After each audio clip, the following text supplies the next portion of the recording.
This is Professional Launch with Ricot Aladdin, positively connecting the less connected, bridging gaps, and building futures in the community.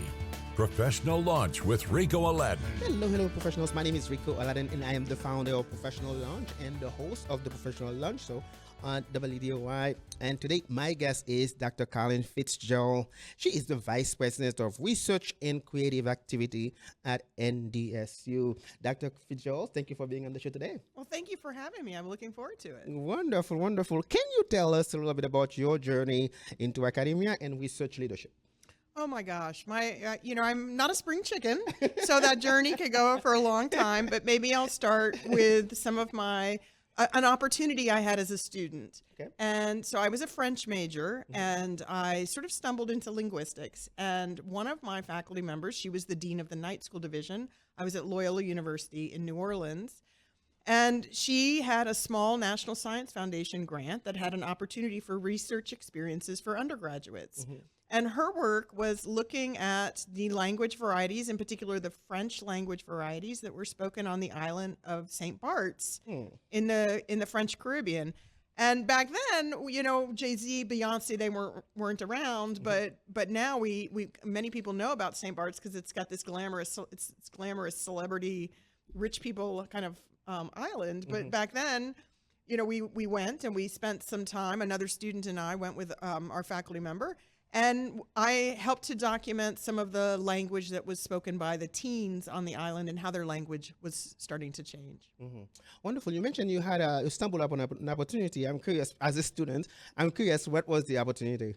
The opportunity was to go on this trip with her. Okay. So to be funded. So it was a federal grant to allow opportunities for undergraduates like myself to be able to have firsthand participation in research. And so my first field research was between my junior and senior year in college, and going to firsthand in the Caribbean and recording language, working to transcribe it and analyze it. Wonderful. So right now you are a VP. You are the VP for Research and Creative Activity. What excites you most about your role at NDSU? Well, I think one of the things that really excites me is seeing people early in their careers succeed.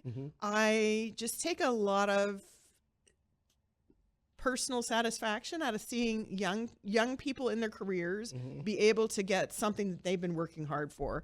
And so because our office mostly deals with faculty, that's assistant professors early in their career, maybe getting their first big grant, and being able to support them to reach their dreams. And so I think one of the things I learned in some different parts of my career was that part of what motivates me is altruism, being able to have the success of others happen in part towards to the efforts that myself and my team support.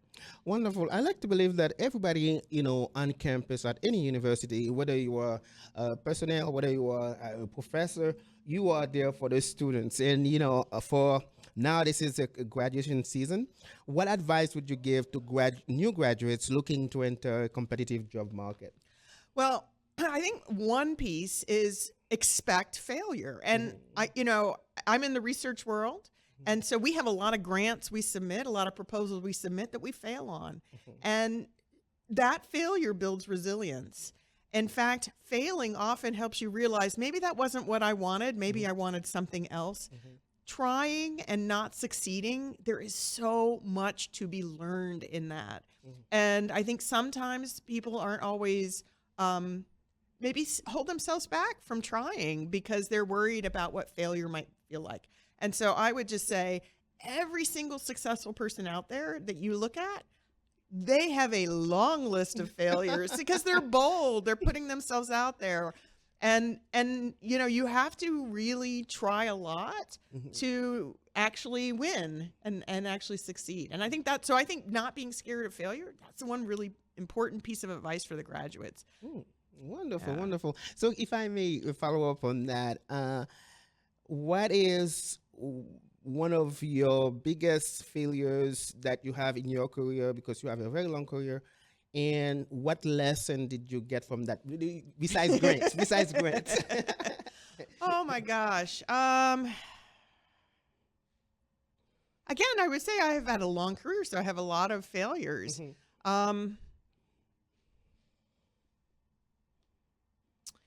Gosh, that was, I think I've got to really think what, because you asked a lot of stuff. Well, I think one failure that, I had a project, and had some work that I was writing on for it, and, had submitted it to a journal, and, it didn't get in. And, I looked at those comments and really thought about, whether that was the right place for that paper.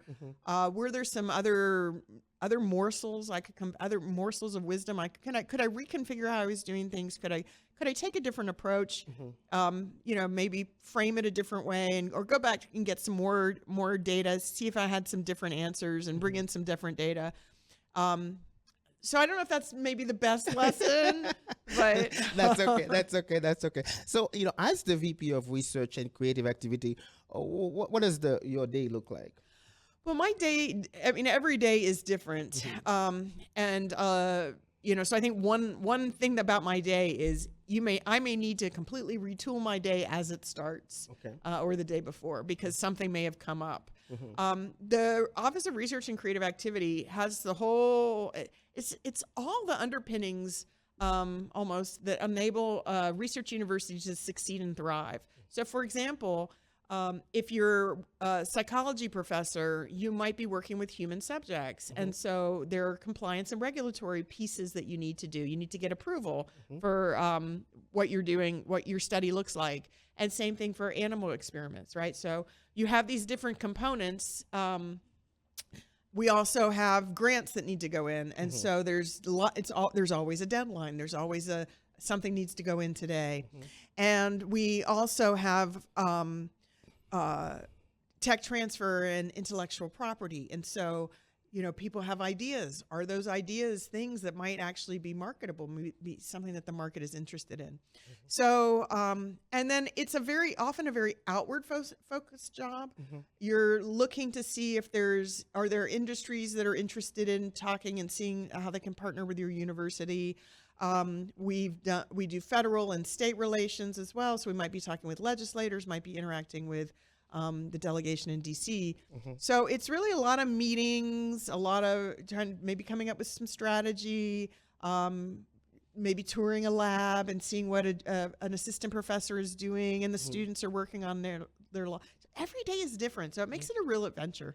Wonderful. So I know that you mentioned earlier that the Office of Research and Creative Activities mostly work with the professors, assistant professors, and so on and so forth. But how can students and even recent grads leverage research and creative projects to stand out in their job? That is a great question, because I think in that marketplace, right? Yeah. New graduates, students are always looking how they can stand out. Yeah. And I think research is one of those places you can get an opportunity. One of the things that's really amazing about NDSU is that we have kind of big chops in research. We're a top 100 public research university, but we're small, we're kind of cozy. And so that means that students can actually work in labs with professors who are top dogs in their field. And so that means a student can have a really kind of personalized research experience that you might not be as possible for them to have as much interaction with a faculty member if they were at a much bigger university. And what that means is that gives them exposure to developing hypotheses and testing them, to doing data analysis, right? We know there's a lot of interest in data science. There's opportunities to communicate the findings of the research, which means communication, right? That's always, and then working in a team. Research is really a team sport, and you play a lot of parts in that. And so that gives you some intangible experiences that enable you to really, I think, meet the market. Wonderful. On that note, we're going to take a short break here, and when we come back, we'll follow up on that with Dr. Fitzgerald. We'll be right back. We are back today. Our guest is Dr. Fitzgerald. She is the Vice President of Research and Creative Activity at NDSU. So glad you're here. While we are on break, we were talking about support for graduates, undergraduates through an event. Tell me about that. Well, our unit has tried to make sure we can leverage some resources so students can have these opportunities I mentioned with professors. And so having some funding for faculty and students to kind of match with research experiences. Well, one of the important things when you're doing research is that opportunity to be able to present it, Yep. to be able to do a poster, to talk about what you're doing and explain it to outside audience. And so our office, I would say one of our signature events is the NDSU Explorer, which is part of Student Research Days, and it's an all undergraduate showcase of presentations and posters by NDSU students, and it is just a blast. I think that there is, for me, I think one of the ways you could take the crustiest exterior people and get them to melt is to put them, kind of walking through the hallways with the undergraduates and their posters and asking the undergrads to talk about what they're doing for their research. The students are so excited and proud. They've worked so hard. Faculty are incredibly proud of them. And, again, I think it's a great way for people outside of the university as well to see what the value proposition is of NDSU research for undergraduates, which is tomorrow's workforce, right? Yeah, wonderful, wonderful. So, and I'm glad you mentioned that because this show is about helping young professionals, college students, even those who left college for some reason, and find a career path that they can truly like. And one of the things that we always ask successful people like yourself is, what are some of the experiences you think that, or skills that young professionals should develop early? And I mean, I'm going to start with, I was going to start with communication, but I'm actually going to really do your homework. You got to do your homework. Read what you need to do, right? You did your homework on me. And so do your homework, but then communicate. Yeah. And I think being able to be a good communicator, whether it's in writing, it's in speech, it's on social media, I think that really makes a difference and helps you stand out in today's marketplace. You may be an engineer, but at some point, maybe you're an engineer that would like to manage a team. There's going to be times where you're going to have to write reports. You're going to have to communicate to higher ups. You might have to write memos on, asking for additional resources for particular projects. And so working to understand your audience, what your audience cares about and what's important to them, and how you have something that's a match for that, and that they've got a reason to maybe have a stake in what you're offering. I think that's a really important skill. So I would put doing your homework and communication as the top two skills for graduates. And I would put listening on there as well. Really working. I'm always working to be a better listener. It's so important. And I think it helps to then, those three things also kind of earn a feedback loop, right? Because when you listen, then you go back and maybe do more homework. Then you work on, you refine your message, you communicate it better. And so you end up really being stronger all around. When you think of your skills, like I just gave you 3 skills, someone else might have 3 different ones. How are those skills kind of interacting with each other to make you even better each day? Wonderful, wonderful. So, on that note, what are some of the common mistakes that you see new graduates make when launching their careers? Oh my gosh. Well, I think, I don't know that I see young people making mistakes when they launch their career, but I do think some of the things that can really help you stand out, so showing up and being consistent. A lot of life is just showing up for what you committed. And, that's coming to work, that's being on time, it's bringing a good attitude. I think another thing that also helps people stand out is pitching in. And, I don't work as much directly with students as I did, say, 15 years ago. Okay. But I had a number of different projects that we were doing, and students were really involved in those. And, we were doing a lot of work with people in the community. And one of the things that, my students taught each other is, help out. So we're at an event, set things up. We're finishing up. We're at something and it's finishing. How can you help? Can you clean up? What can you do? Can you help put stuff in the car? And I think it's just all kind of trying to stay busy in ways that are helpful is something that people notice. And it's something that really creates a positive impression, because I think people really are looking for others to be helpful. Wonderful, wonderful. So it's when I was looking at your bio and I see your work in language, with the native language, you've done an incredible work working with Native American language communities. So what have you learned about the role of language in career identity or empowerment? I mean, that's a great question. What I have learned is that language is one of the most important things to many communities. And if you think about how personal language is, if we're praying to God, we're saying I love you to a grandparent, talking to our first child, we're using language to do that. And so having that connection with the personal, the heritage language, the tribal language, it's everything for many people.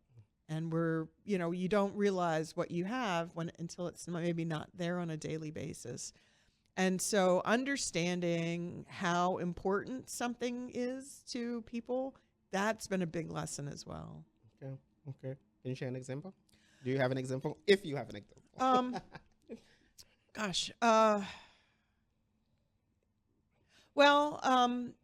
One person who is really prominent in the language revitalization field, his name is Daryl Baldwin, and he's a citizen of the Miami.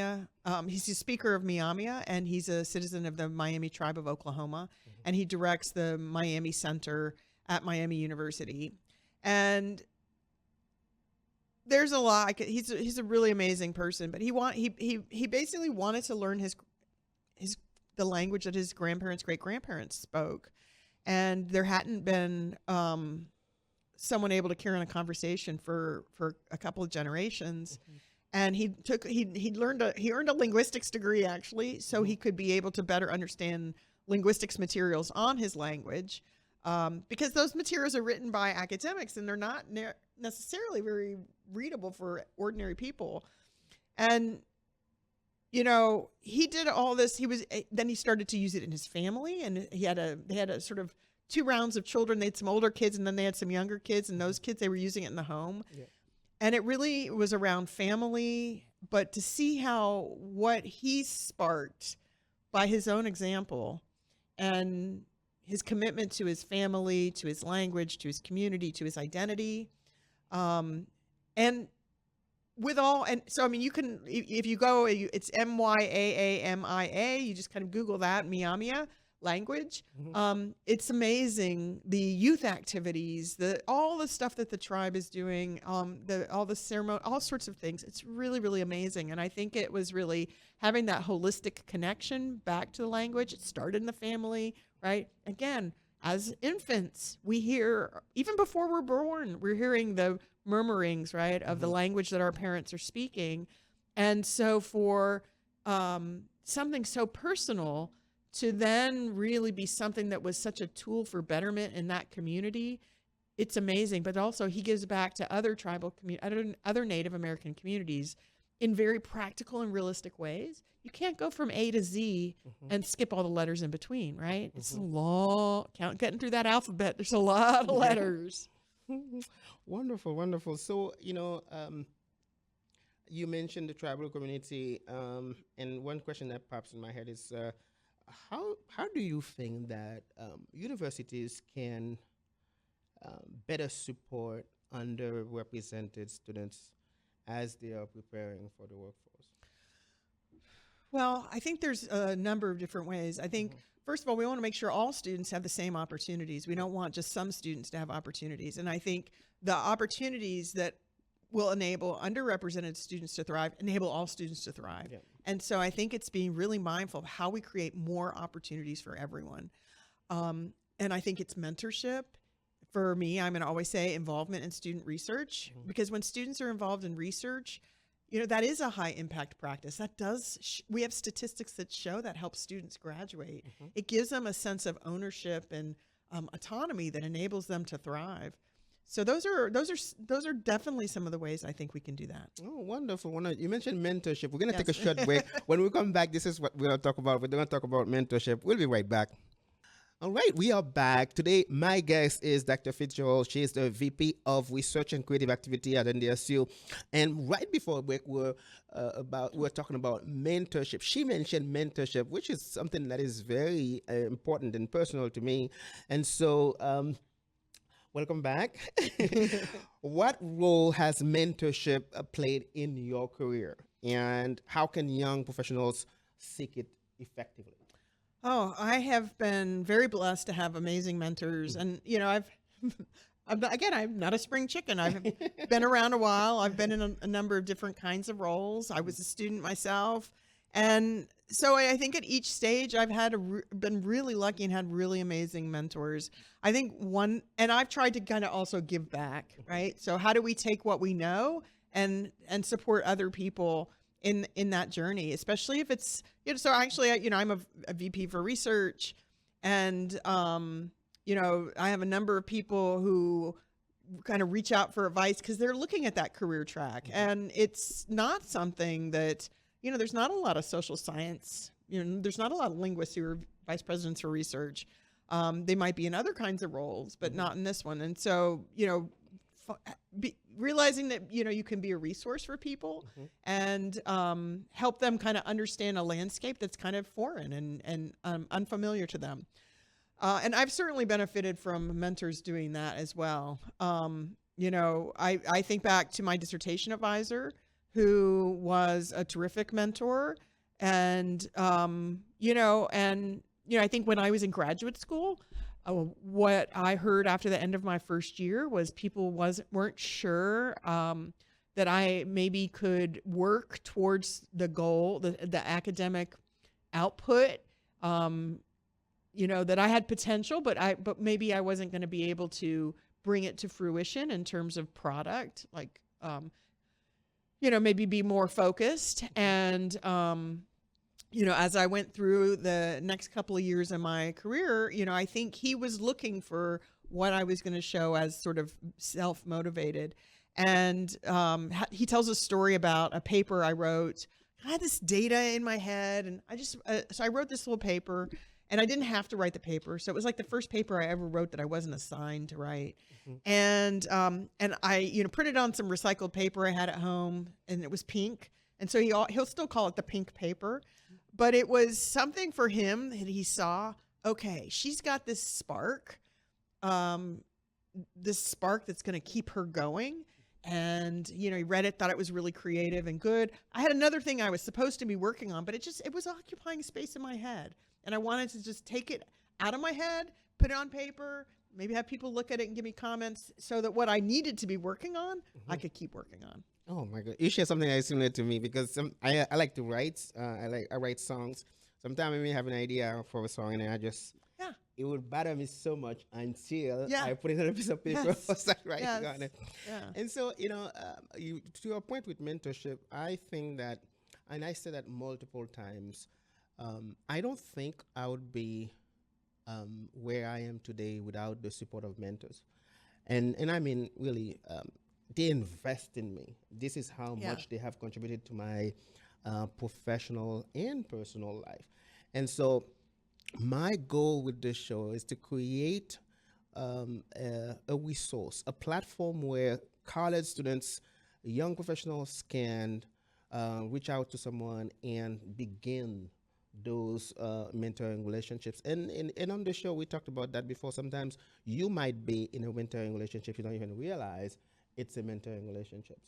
And so what we want to do with professional lunches, to at least get it started. And so what do you think that young professionals should do first? Or how can mentors start that relationship, help them start that relationship? Well, I think one of the things they can do is maybe ask, show curiosity. Yeah. and, have some curiosity about what you're doing. Would you be up for, could I learn a little bit more? And, maybe there's a way I could be useful for you by learning a little bit more. And so I do think, finding way, maybe people don't think of themselves as mentors. I know I've seen people where, I actually think about somebody, I think it was like my second to last year of graduate school. And there was this PhD student who had finished several years ahead of me, and she'd gotten like 2 one-year jobs. And then she'd gotten this tenure track job. And I said to her, I'm watching your career. You're like a mentor, a role model, a mentor to me. And she kind of freaked out. She was very uncomfortable with thinking of herself as a role model. And so I think, it's important to say, I do have something to offer. I do have advice or listening, a different perspective than, and I could be a mentor. And so maybe curiosity gives people who haven't maybe thought of themselves as a mentor and maybe feel like, oh my gosh, a mentor is someone who's a much more advanced or old or whatever, gives them a way to think about how they could serve in a role like a mentor by showing curiosity about someone, and then thinking maybe there's something in my experience that could be useful for you. Wonderful, wonderful. And as I mentioned, seeking a mentor can be not stressful, but you may not know how to go about it. And I remember I was talking to one of my mentors, and she said, just ask. Yeah. Just ask someone to be your mentor. And sometimes they may not know what that means yet, but if you show up, you ask them, and then you share a little bit about what you want to do, and then it can start from there. It doesn't have to be complex. It doesn't have to be something that is, doesn't have to be a big thing. You can just start with asking the question and then see where it goes from there. And so I know that you have hired people before. You have emerging leaders who serve with you and under you. So what are some of the key traits that you look for emerging leaders? Well, I mean, I'll go to 2 things. I'll go back to learning and curiosity. One of the questions I frequently ask I think I ask almost every job candidate in my office, what did you learn today? What did you learn anything that surprised you? And on occasion, people have said, well, I didn't learn anything. But I would hope if you were coming into a job interview, there would be things you would learn, right, that surprised you. And so I'd want you to have that curiosity and not come in with all, the ideas. So, maybe it would be that there were some concerns that were, so for example, we do a lot in our office to support faculty. And I remember someone saying, well, some of the things faculty were saying they wanted seemed kind of foundational. And, so maybe that's a way for our office to think, what could we provide beyond? Are we providing enough of the foundational supports for people? What are we hitting people at the right levels for what they need?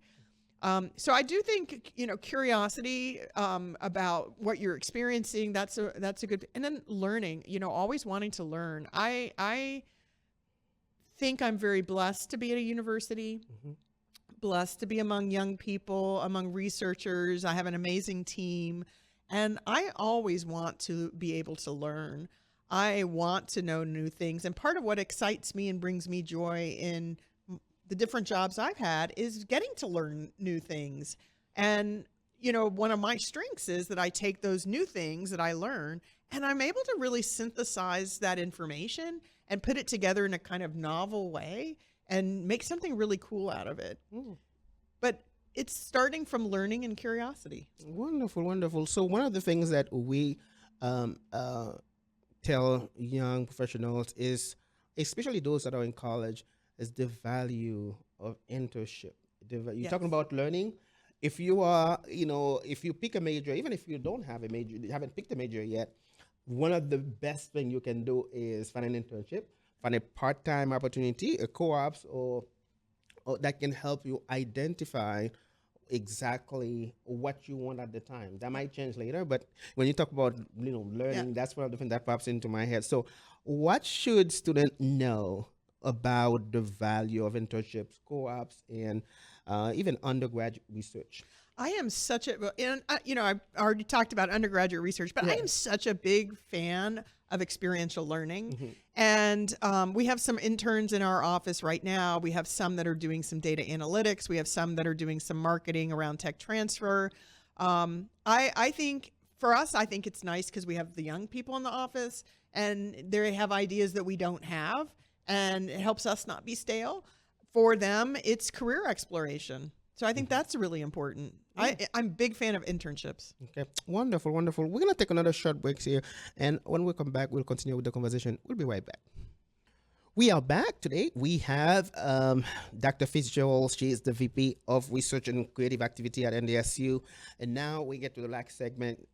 Thank you again for being on the show today. How can students or graduates stay adaptable to in an ever-changing career landscape? Well, there are, I think it's really having relationships that ground you, professional relationships that ground you, people who will be honest with you, people who also want to grow, people who are also curious, and people who look for excellence. I think that there's a lot of different ways to thrive in the career marketplace. People figuring out what drives you in your professional life is really important. I mentioned I always will want to learn, right? That is always, I am going to want whatever I'm doing to be able to continue to learn and grow as a professional. Not everyone's like that. Yeah. And so I think trying to find out what your values are you have values in the professional sphere, that there are things that kind of make you tick. And the more you can understand what really brings you joy in your day-to-day work, that can enable you to find a workplace that's going to meet you where you are in the best possible way. Wonderful, wonderful. Before we go to the last question of the show today, I want to remind everyone who is watching this or listening to this that Professional Lounge is a nonprofit organization, and we rely heavily on friends, guests, and partners to keep our operation going. So reach out to us and help us, fuel our mission, because we are creating a mentoring platform for young professionals to connect with experienced mentors in the community. Therefore, we truly need you to make progress on that platform. So, and we thank you in advance for your support. Find me on LinkedIn, on Facebook, and on our website, professionallounge.org, to reach out and see how you can help support us. We thank you in advance for your support. Now, final questions for the show. What's one piece of advice you wish someone had given you when you were just starting out? Oh my gosh. I think they probably did give me the advice. I just, maybe listen better. So you wish someone tell you to listen better. Yeah. And I think, I think we have moments where we can be really great listeners, and then we have moments where we get excited with our own ideas and maybe don't listen as well. And, we have something we're kind of launching with my team that we're going to do with some of the academic leaders at NDSU. And that was somebody else's idea. It was one of the academic leaders' ideas. And I wasn't sure people would be interested in it, but everyone seems to be really interested in it. And so, the way the idea has morphed, it's had a lot of input from a lot of different people, and it's going to be really exciting to see how it all develops. And so it's great. It was somebody else's idea, but they wanted me to take it on. I pitched it, put together the team. I've kind of not really been as involved in how it's evolving, but the people who are, it's going to be really excited to see what comes out of that. And so, but that's coming from listening to other people's ideas, letting other people kind of have ownership and decide where they want things to go. And me and my role allocating visibility and resources to make it happen. Wonderful, wonderful. Dr. Fitzgerald, thank you so much for being on the show today. We appreciate your input and your advice to young professionals who are launching their careers. And we thank you also, listeners, for listening and watching the show. Now, this is the part that I tell you. It's up to you to make today a great day. Have a great day.